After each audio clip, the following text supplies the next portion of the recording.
a large man. He would hit this. She was 35 pounds in June of 2019. This again is in December. She was tiny, and he would hit her. He would strike her with a fist over something she had no control over. And those accidents were getting worse, and they were coming more often. And she was so bruised before her murder that the defendant had to hide her when he went out in public. He would literally take a blanket and cover her up so that she couldn't be seen, and then so no one would know what he had done to her. No one would see those bruises. And that brings us to December 7th of 2019. That day began like any other day for Harmony. They were living in that car. She woke up and she was scared. She was scared because she'd wet herself. She didn't want the defendant to know. She'd wet herself first thing that morning, and she was afraid. And just as she feared what happened, the defendant smelled what she had done. And for that, he hit her. He struck her in the face, and he drove his car. He continued on with his day as if he had done nothing. He struck this little girl in her face, on the side of her head, and he continued on as if nothing happened. He drove to the methadone clinic, the clinic that you saw yesterday on The View, and there he and Kayla took turns getting their treatment.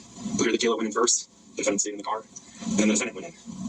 And when the defendant came back to the car, he was hungry, and so he started driving the family's car to the Burger King that you saw yesterday on The View. And as he was pulling out of that parking lot, he smelled something. He smelled that Harmony had had another accident. And that rage that had been building inside of him, it was there. Remember, he was still upset about the earlier accident, that first thing in the morning.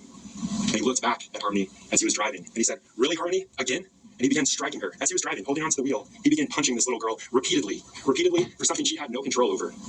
He struck her blow after blow after blow to the side of her small head. And he didn't stop. And you'll hear me say that. He didn't stop. He didn't stop with that first barrage of assaults, of strikes to her small head. He continued. And when he pulled up to a light, he continued hitting her. Hit after hit to her small head. Blow after blow.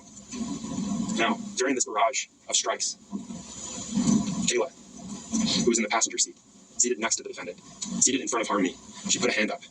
She tried to block what this defendant was doing to Harmony. She tried to stop him.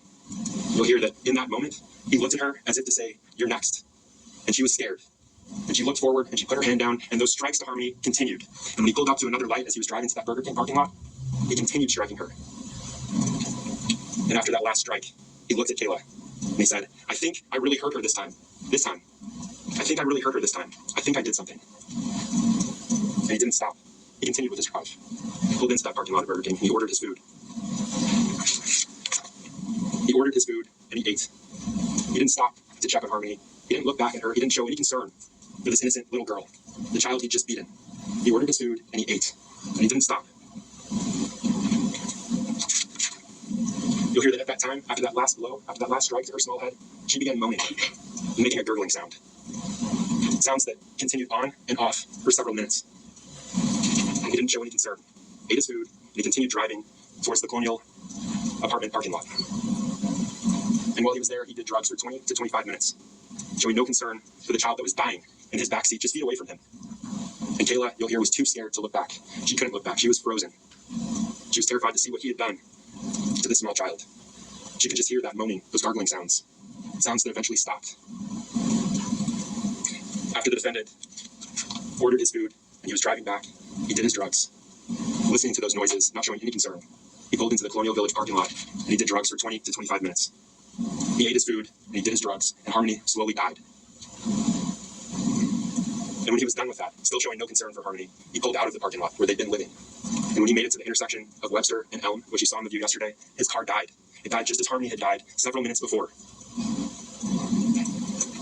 The defendant realized they were going to have to abandon that vehicle, and so he started removing items, getting the kids out, shaking Harmony, telling her to wake up. She wasn't responding. She couldn't. She was dead. He had done that. And when he realized that Harmony was no longer alive, that he'd murdered her, he grabbed a duffel bag. Remember, they were living in that car. All of their items, all of their possessions were in that car. He grabbed the duffel bag and he stuffed Harmony's body inside. And remember those descriptions that I told you about Harmony, what you'd hear throughout this trial? That's when Harmony became the dead girl in the duffel bag. He did that to her. That's what he made her.